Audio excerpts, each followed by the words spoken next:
Mirëmbrëma dhe mirë se erdhët në emisionin Horizonti Global në Storm Kosova.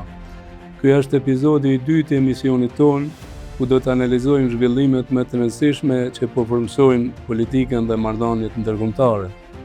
Sonte do të trajtojmë një nga temat më të rëndësishme gjeopolitike të kohës sonë, betejë për shekullin 21, rivaliteti Sheba-Akin. Për herë të parë që nga përfundimi i luftës së ftohtë, bota po përballet me një konkurrencë strategjike midis dy fuqive më të mëdha ekonomike ushtarake të planetit.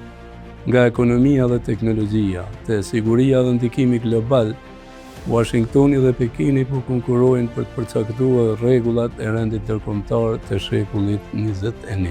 Cilat janë shqetësimet e secilës palë, ku përplasen interesat e tyre dhe çfarë pasojash mund të ketë ky rivalitet për botën, Evropën dhe rajonin tonë.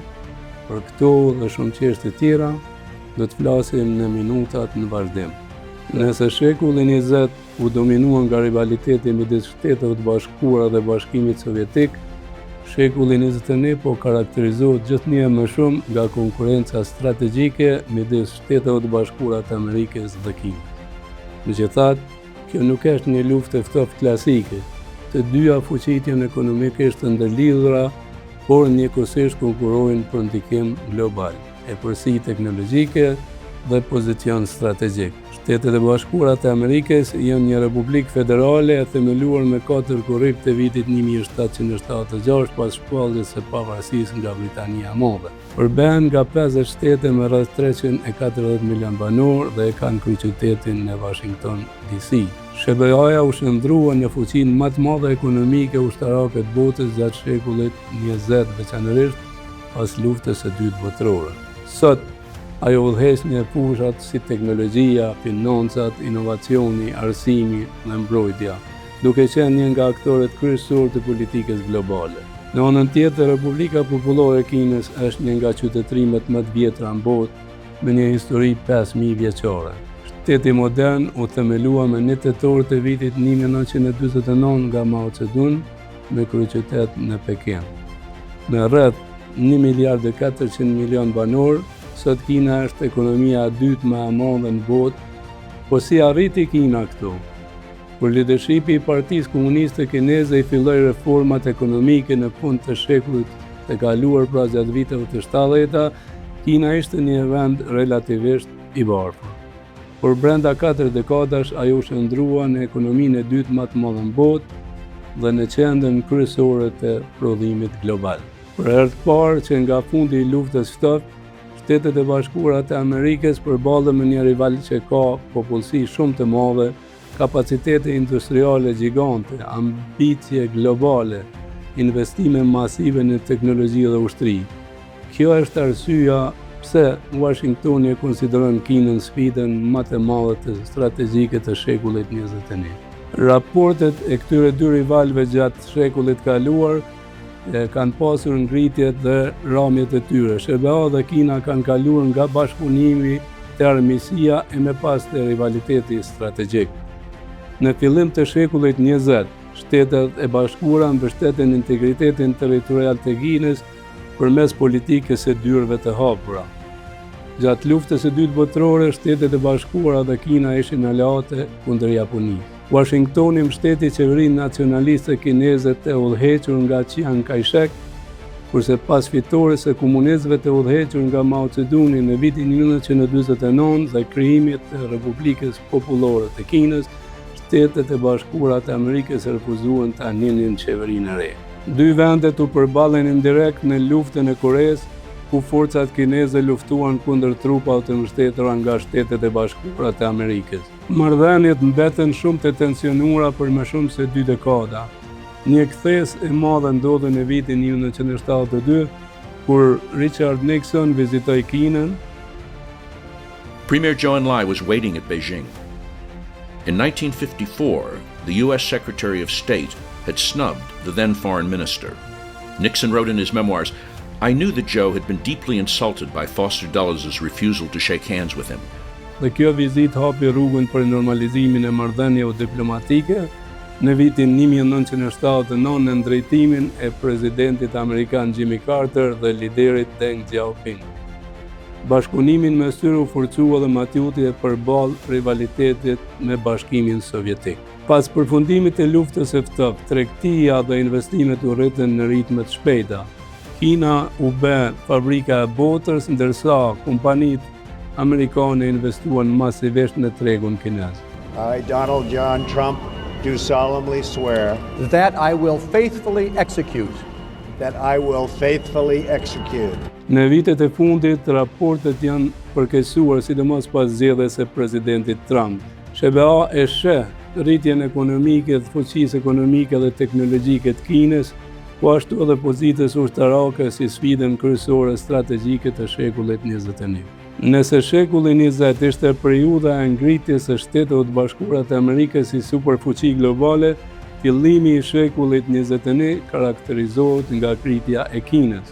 Sot, marrëdhëniet SBA-Kinë përbëjnë boshtin kryesor të politikës ndërkombëtare dhe do të ndikojnë ndjeshëm në rendin botëror të dekadave të ardhshme.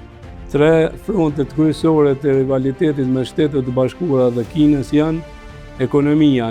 Shtetet e Bashkuara mbeten ekonomia më e fuqishme financiare në botë, ndërsa Kina është fuqia kryesore prodhuese. Përplasjet kryesore në fushën ekonomisë lidhen me tarifat tregtare, me kontrollin e tregjes globale, me zinxhirët e furnizimit, me dominimin në industrinë e teknologjisë së lartë, ndërsa pika tjetër e rivalitetit është teknologjia. Kjo mund të jetë fusha më vendimtare për rivalitet. Gara mes tyre po zhvillohet për inteligjencën artificiale, për qipat e avancuar, për sigurinë kibernetike dhe për hapësirën kozmike. Kush e kontrollon teknologjitë së armës, mund të kontrollojë ekonominë dhe sigurinë globale. Fusha tjetër kryesore e rivalitetit është ushtria dhe siguria. Shtetet e Bashkuara vazhdojnë të kenë avantazhin më të madh ushtarak në nivel global.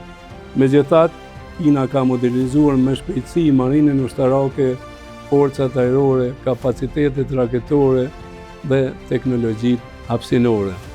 Por qendra e tensioneve është Tajvani, që Pekini e konsideron pjesë të territorit vet, ndërsa Washingtoni mbështet rujtjen e status quo-s. Shumë analistë besojnë se stabiliteti i shekullit 21 mund varet nga zhvillimet në këtë rajon.